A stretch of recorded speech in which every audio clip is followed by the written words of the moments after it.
Nah, ini kaitan dengan kanker dan pandemi, Dok. Banyak kan informasi-informasi yang kami terima, pasien kanker yang memang sudah waktunya periksa atau bahkan waktunya kemo, ini memang harus tertunda gitu ya. Karena memang mereka satu sisi pasien merasa takut atau khawatir ke rumah sakit. Sisi lain, itu kadang-kadang juga, Bu, mohon maaf, ini dokternya sedang konsentrasi untuk COVID. Itu gimana, Dok? Sementara Anda tadi menyarankan diapa-apakan periksa rutin itu wajib. Monggo, Dokter Ari. Betul. Saya setuju, Mas Isa. Jadi ini kan hari ini kan World Cancer Day ya, yang ke-21 gitu. Jadi sebetulnya kita mesti tetap mengingatkan ya, pada masa pandemi ini ya, penyakit-penyakit yang lain itu juga harus terperhatikan gitu. Iya. Memang kita harus akui sekarang ini nakes itu kan konsentrasi penuh untuk masalah COVID. Ya tenaga kesehatannya, ya fasilitas kesehatannya, hampir semuanya tercurah untuk COVID. Tapi ya kita mesti tidak melupakan kasus-kasus yang lain ya. Khususnya kalau pada hari ini kita memperingati tentang kanker ya. Jadi jangan terlupa ini. Nah, jadi saya tadi tulis ibaratnya kanker itu orang sudah paham ya, ada hubungannya dengan kemoterapi ya. Kemoterapi itu kan obat anti kanker. Hampir semuanya memberikan side effect, rambutnya ambrol gitu ya, gundul ya gitu. Makanya tadi saya pendapat kami yaitu pertahankan sehelai rambut. Iya. Dan itu maknanya begini, intinya kanker itu kan perlu deteksi dini, Mas Isa. Jadi semakin dini terdiagnosis, maka penanganannya pun akan lebih baik gitu. Jadi konsepnya kalau terapi dini itu akan menghasilkan terapi yang menghasilkan yang output yang lebih bagus, itu intinya gitu. Nah persoalannya adalah sekarang ini musim pandemi seperti ini ya. Memang banyak orang jadi tidak aware ya, keluhan-keluhan yang beliau rasakan itu tidak cepat mendapatkan pengobatan atau paling tidak dia tidak memeriksakan diri, itu yang nanti menjadi sulit. Ini kami pengalaman di lapangan ya, kadang-kadang kalau ditanya kenapa kok baru kontrol Pak atau Bu, ya kami takut nanti datang ke rumah sakit misalnya COVID kah, yang ini kah. Nah ini yang sebetulnya dengan dengan pemahaman yang lebih baik gitu, mestinya deteksi dini itu akan lebih baik. Itu intinya gitulah. Jadi saya berusaha mengingatkan agar untuk saudara-saudara kita yang keluhannya ya, memang kadang belum pasti diagnosisnya ya. Keluhan-keluhannya menjurus ke kemungkinan kanker, itu sebaiknya lebih baik datang ke fasilitas kesehatan lebih dini lebih baik begitu. Dan tahu Mas Isa, kanker itu untuk membuat diagnosis itu kadang-kadang nggak selalu mudah gitu. Jadi perlu perlu tenaga yang terampil, yang memang kompeten ya. Dokter yang mendalami bidang kanker itu kan ya tidak terlalu banyak ya. Terus yang kedua butuh peralatan yang sebetulnya ya relatif canggih ya. Contoh yang misalnya MRI, CT scan itu kan ya tidak semua rumah sakit punya ya, menyediakan itu. Apalagi nanti perlu untuk mendeteksi jaringan kanker itu jenis yang mana, itu kan harus pemeriksaan pemeriksaan khusus yang disebut patologi anatomi itu. Dan ini ahli-ahli kan belum tentu menyebar rata di seluruh Jawa, belum tentu, apalagi di luar daerah. Jadi seperti di Dr. Stomo ini akhirnya kan ya mendapat rujukan dari berbagai macam rumah sakit daerah. Dan itu yang membuat nanti semakin lambat ya. Terdiagnosis penanganannya lambat, penanganannya nggak lambat. Jadi memang pandemi ini bagaimanapun juga ya agak mempersulit pengelolaan penyakit-penyakit yang lain gitu. Dok. Nah, ketika ada kendala-kendala seperti itu ya, langkah awal bagi orang awam itu ya mereka harusnya deteksi dengan mudah. Tadi kita juga ngobrol dengan Ketua ID. Dan Ya, sebenarnya betul. itu bisa dilakukan dengan mudah oleh kaum perempuan itu untuk deteksi awal apakah Oke. dia itu terkena atau enggak. Ini bisa dilakukan dengan cara-cara apa, Dok? Deteksi dini itu enggak semua jenis kanker Oh, bisa. enggak semua Mas jenis Iza. kanker ya. Iya. Contohnya kalau payudara itu kan ada istilah surgery itu, pemeriksaan diri sendiri ya. Oh iya. Nah, itu meraba benjolan yang ada, mengenal dini memeriksa sendiri ya. Jadi kita menghadap ke kaca, memeriksa apakah ada benjolan-benjolan yang tidak wajar. Nah, itu bisa. Tapi kalau hal-hal yang lain ya, itu tidak terlalu mudah ya. Contohnya kalau mengenai kanker darah misalnya, Mas Iza, kanker darah itu kalau tidak diperiksa darahnya sendiri ya, analisa yang tepat itu tidak bisa ya.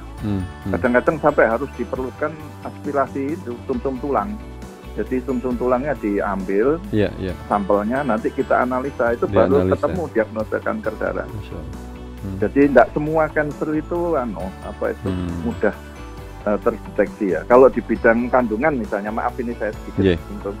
Kalau yang paling banyak itu kan kanker leher rahim itu, yang tadi diterangkan oleh Ketua ID, saya tadi juga mengikuti. Ngikutin juga ya. Mengikuti pagi sama tadi Mas Iman kayaknya tadi itu wawancaranya ya. Jadi kalau itu kan tandanya kadang-kadang tidak spesifik ya, mungkin keputihan yang berbau dan sebagainya itu. Itu kalau nggak cepat memeriksakan diri ya, ada yang kita sebut pap test itu memang simple ya pemeriksaannya itu. Itu yang mestinya rutin kalau pada wanita yang mungkin mengalami keluhan-keluhan seperti keputihan dan sebagainya itu, Mas Ita. Itu ada kaitannya dengan usia juga, Dok ya? Usia, gen, ada hubungannya. Jadi kanker itu memang multifaktor ya. Jadi multifaktor penyebabnya. Cuma sekarang yang mungkin preventable ya, kalau bisa dicegah itu yang jelas mungkin kanker leher rahim itu kalau wanita. Itu bisa divaksin, Mas Isa. Oh gitu ya? Ya karena penyebabnya 70% adalah yang kita sebut human papillomavirus, HPV ya. Jadi HPV itu sudah ada vaksinnya. Jadi kalau di bidang penyakit dalam ya, itu vaksinnya 15 tahun ke bawah ya, untuk perempuan sudah diindikasikan itu. Jadi vaksin HPV bisa untuk mencegah kanker serviks gitu. Oh, jadi vaksin HPV itu bisa dilakukan sebelum usia 15 tahun gitu ya, untuk perempuan? Intinya sebetulnya gini, Mas Isa. Human papillomavirus itu bisa ditularkan, bisa ya. Artinya bukan penyakit menular ya. Bukan penyakit menular seksual maksud saya. Tapi bisa ditularkan melalui hubungan seks. Jadi kalau pada perempuan ya, itu diindikasikan, terutama yang belum married, mestinya begitu, 15 tahun ke bawah. Jadi kalau sudah married, mungkin dia sudah tertular HPV yang tanpa disadari. Jadi memang diindikasikan untuk perempuan yang kurang lebih di bawah 15 tahun, yang pasti itu yang belum married itu. Pranikah itu ya, manfaat. Ya. Pranikah, Mas Isa. Baik. Contoh yang sederhana lagi, misalnya vaksin hepatitis B gitu ya. Vaksin hepatitis B itu bisa mencegah yang disebut kanker liver, hepatoma namanya itu. Jadi sebagian daripada kanker liver itu disebabkan oleh virus B ini namanya, dan itu bisa divaksin. Baik. Nah itu yang sederhana, itu contohnya, itu contoh sederhana itu. Ya kawan, Anda sedang mengikuti program Kelana Kota Suara Surabaya dan saya sedang wawancara dengan Dr. Ari Baskoro SPD. Kembali ke Dr. Ari. Nah, dengan tema yang We Can I Can di tahun 2021 ini, apa yang bisa dilakukan oleh masyarakat untuk lebih care atau lebih aware lagi terhadap kanker ini, Dr. Ari? Jadi yang tadi saya bilang bahwa sebetulnya kanker itu bisa dideteksi dini dengan pemahaman masyarakat yang lebih baik. Jadi maksud saya di tingkat edukasi itu harus lebih dipahami ya, bahwa sebetulnya deteksi dini akan lebih baik.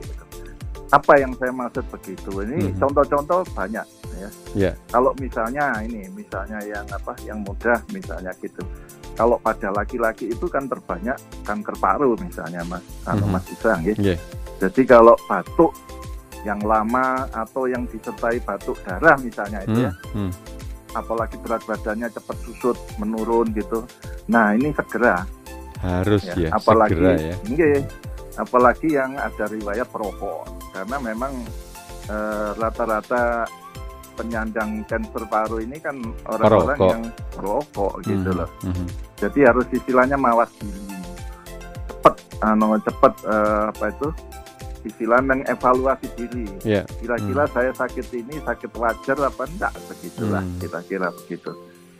Jadi kalau sebetulnya masyarakat tuh pemahaman yang penting itu bahwa sebagian besar bisa dideteksi dini, bisa dicegah, dan prinsipnya kalau kita mengobati dini maka hasilnya insya Allah akan lebih efektif, lebih baik Mas Isa gitu. Ya kadang-kadang orang itu gitu.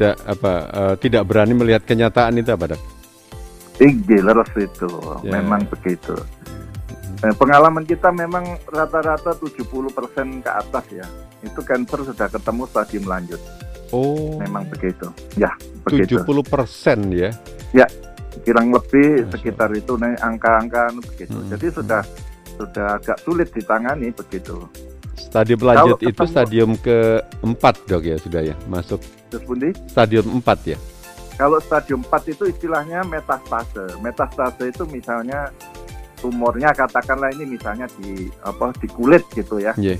Tumor primernya kulit. Nah, itu kalau dia bisa menyebar karena tumor ini kanker ini itu ganas sifatnya. Jadi satu sel itu misalnya mampir ya. Maaf ini saya mampir di liver gitu. Iya nanti istilahnya sel yang satu itu di liver sudah berkembang pesat nanti. Itulah yang kita sebut metastasis gitu. Jadi di liver bisa misalnya nyantol di otak ya jadi metastase kanker otak ya. Betul. Jadi ini sudah merambah kemana-mana itu. Nah, metastase artinya ya. Metastase namanya. Jadi itu kalau sudah stadium begitu kan ya sulit Mas Isa pengelolaannya begitu. Jadi yang penting ini awareness-nya ya. Pemahaman itu juga. Pemahaman supaya dini dan ini mudah-mudahan fase pandemi ini tidak terganggu. Iya.